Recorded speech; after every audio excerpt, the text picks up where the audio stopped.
فرعون کے ڈوب کر مرنے کے بعد سمندر نے اس کی لاش کو اللہ کے حکم سے باہر پھینک دیا، جبکہ باقی لشکر کا کوئی نام و نشان نہ ملا۔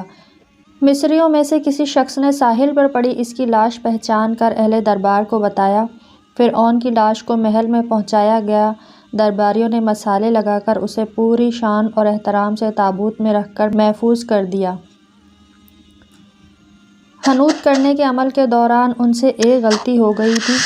فرعون کیونکہ سمندر میں ڈوب کر مرا تھا اور مرنے کے بعد کچھ عرصے تک پانی میں رہنے کی وجہ سے اس کے جسم پر سمندری نمکیات کی ایک تہ جمی رہ گئی تھی۔ مصریوں نے اس کی لاش پر نمکیات کی وہ تہ اسی طرح رہنے دی اور اسے اسی طرح حنوط کر دیا۔ وقت گزرتا رہا، زمین و آسمان نے بہت سے انقلاب دیکھے جن کی گرد کے نیچے سب کچھ چھپ گیا، حتیٰ کہ فرعون کی حنوط شدہ لاشیں بھی زمین کی تہوں میں چھپ گئیں۔ ان کے نام صرف کتابوں، ان کی تعمیرات اور لوگوں کے ذہنوں میں رہ گئے۔ اس واقعے کے 2000 سال بعد اس دنیا میں اللہ کے آخری نبی حضرت محمد صلی اللہ علیہ وسلم تشریف لائے۔ ان پر نازل ہونے والی آخری کتاب میں فرعونوں کے قصے بڑی تفصیل کے ساتھ بیان کیے گئے، اور اسی سلسلے میں اس فرعون کا جسم محفوظ کرنے کی بابت آیت بھی نازل ہوئی تھی، جس کی سچائی پر سب اہل ایمان کا پختہ یقین تو تھا، لیکن وہ سمجھنے سے قاصر تھے کہ اس خدائی کے دعوے کرنے والے کی لاش کہاں محفوظ کی گئی اور کیسے اسے عبرت کا نشان بنایا جائے گا۔ 1871 میں مصر کے ایک شہر الغورنیہ سے تعلق رکھنے والے غریب اور معمولی چور احمد عبد الرسول کو فرعونوں کے حنوط شدہ لاشوں کی طرف جانے والے خفیہ راستے تک رسائی مل گئی۔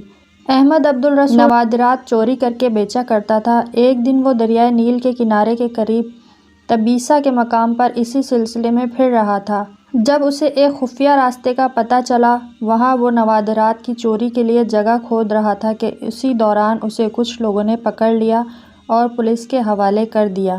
وہ جس جگہ کو کھود رہا تھا وہاں سے ملنے والے راستے کی جب مسلسل کھدائی کی گئی، 1891 کو دوسری ممیوں کے ساتھ اسی غرق ہونے والے فرعون کی لاش بھی مل گئی۔ اس کے کفن پر سینے کے مقام پر اس کا نام لکھا ہوا تھا۔ ان ممیوں کو ماہرین قاہرہ لے گئے۔ جب ان ممیوں کا تفصیل سے جائزہ لیا گیا تو فرعون والی ممی پر جمی نمکیات کی تہ سے تصدیق ہو گئی کہ یہ وہی فرعون ہے جسے اللہ نے پانی میں غرق کر کے بدترین انجام سے ہمکنار کیا تھا۔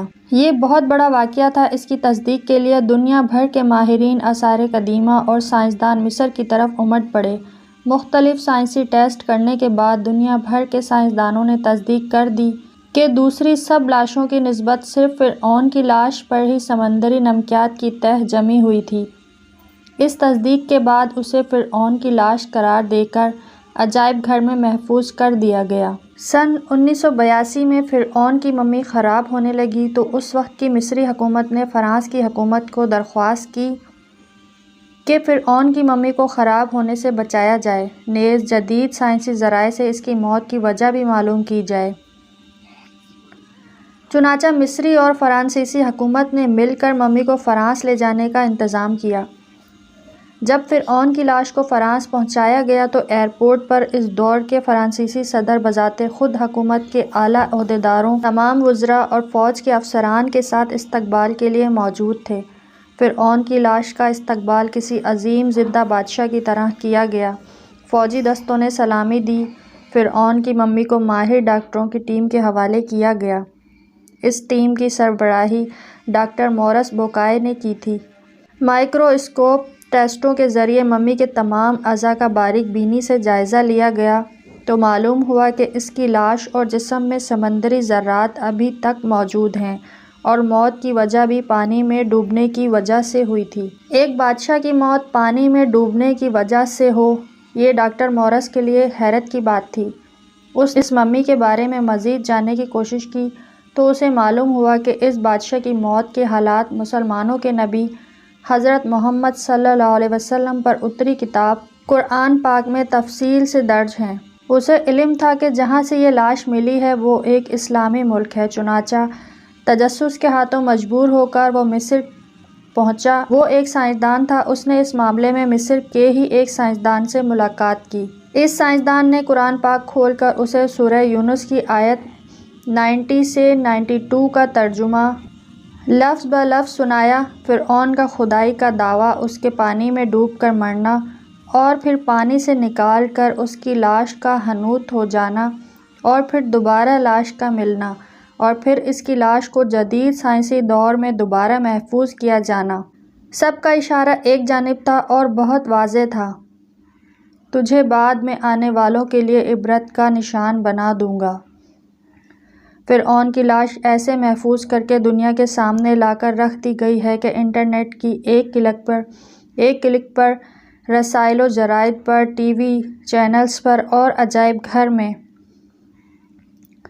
اربوں انسانوں کی آنکھوں کے سامنے کری اور پچکی قابل ترس حالت میں موجود ہے، عبرت کے لیے، سوچنے کے لیے کہ عبادت کے لائق اور ہمیشہ رہنے والا وہی ہے جو سب کا خالق اور رازق ہے۔ ڈاکٹر مورس نے آیت کا ترجمہ سنا تو اسی وقت پکار اٹھا، قرآن سچا ہے، کلمہ پڑھا اور مسلمان ہو گیا۔